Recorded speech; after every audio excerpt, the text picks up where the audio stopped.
Ini adalah data yang sudah saya kerjakan, kode-kode yang sudah saya implementasikan, dan saya akan menjelaskan masing-masing fungsi kode-kode yang telah saya implementasikan. Yang pertama, dengan soal nomor pertama, deklarasi variabel float.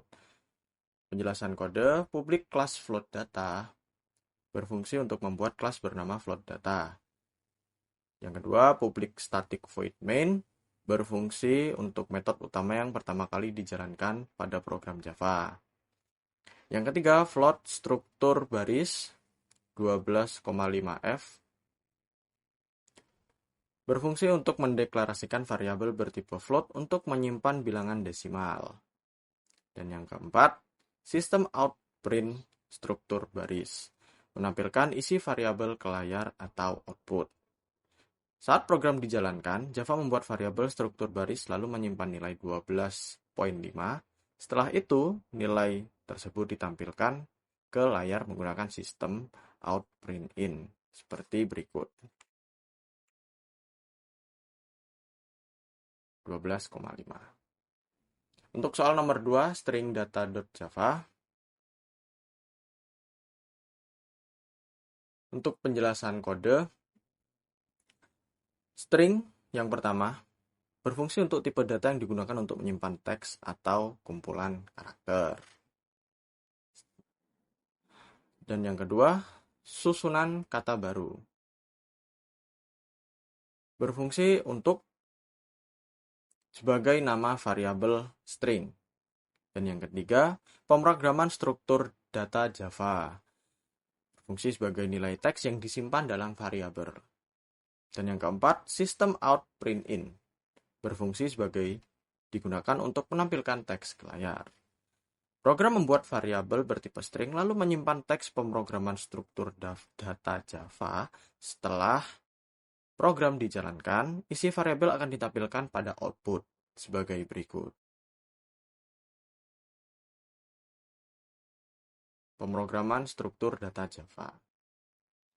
Untuk soal nomor 3, yakni deklarasi array satu dimensi. Untuk kode yang pertama adalah int. Berfungsi untuk menunjukkan bahwa variabel merupakan array bertipe integer. Dan yang kedua, 8 angka. Berfungsi untuk nama array. Dan yang ketiga, kumpulan angka 10, 12, 18, 23, 33, 58, 67, 82. Berfungsi sebagai isi array sebanyak 8 elemen. Dan yang keempat, for. Digunakan untuk melakukan perulangan membaca seluruh isi array. For. Dan yang kelima, 8 angka i. 8 angka i. Berfungsi untuk mengakses elemen array berdasarkan indeks. Dengan cara kerja program, membuat array satu dimensi berisi 8 angka. Kemudian, program membaca isi array menggunakan perulangan for, mulai dari indeks 0 sampai indeks terakhir, lalu menampilkannya ke layar. Sebagai berikut. 10, 12, 18, 23, 33, 58, 67, dan 82. Untuk soal nomor 4, array 2 dimensi. Penjelasan kode yang pertama, yakni string, kurung buka, kurung tutup, kurung buka, kurung tutup. Menunjukkan array 2 dimensi bertipe string. Dan yang kedua, 2 angka. Berfungsi untuk sebagai nama array 2 dimensi. 2 angka. Yang ketiga, array terdiri dari 3 baris dan juga 3 kolom. 3 baris, 3 kolom. Yang keempat, for. Pertama, digunakan untuk membaca baris.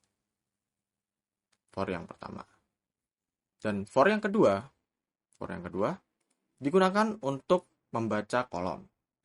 Cara kerja sebagai berikut. Program membuat array 2 dimensi berbentuk tabel. Setelah itu, program menggunakan nest loop untuk membaca setiap data berdasarkan baris dan kolom, lalu menampilkannya ke dalam layar. Sebagai berikut. 2, 4, 6, 8, 10, 12, 14, 16, 18. 3 baris dan juga 3 kolom. Dan untuk soal yang nomor 5, public class link list data. Dengan penjelasan kode sebagai berikut. Kode pertama, import java.util.linklist. Digunakan untuk memanggil library linked list dari Java. Java util linklist. Yang kedua, linked list integer. Linked list integer. Digunakan untuk membuat linked list bertipe integer. Yang ketiga, urutan list angka. Digunakan untuk nama linked list. Yang keempat, .add.